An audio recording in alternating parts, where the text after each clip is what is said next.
Housing isn't a primary federal responsibility.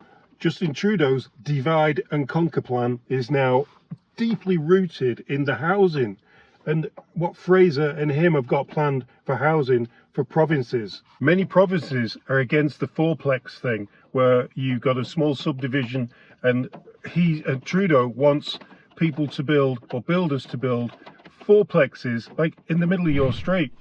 So you might have two semi-detached houses, a detached house, and then a great big 8-story or 4-story building, and then some small houses again. He's saying build fourplexes everywhere. Here's what Doug Ford said.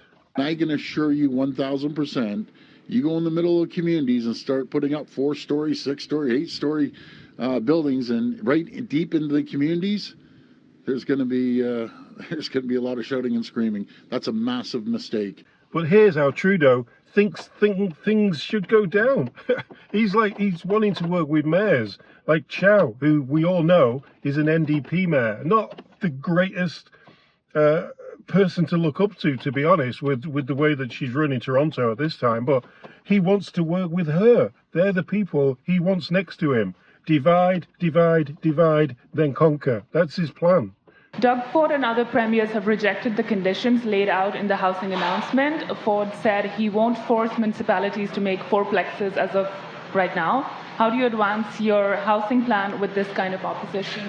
We've actually moved forward on an extremely ambitious housing plan here in Toronto with the Housing Accelerator that brings in fourplexes, 4 units as of right, and indeed for many, many municipalities right across the country. And we're going to continue, as we said yesterday, to work with those municipalities that want to work with us with $6 billion worth of infrastructure investments to allow more housing to get built. We'd love to do that right across the province, but if the province doesn't want to step up with ambition on building the infrastructure needed to support more housing in general across the province, we'll do it specifically with willing partners. Housing isn't a primary federal responsibility. Even advocates for housing, like the lady on the radio today, she explained really what Trudeau is up to and why it isn't going to work.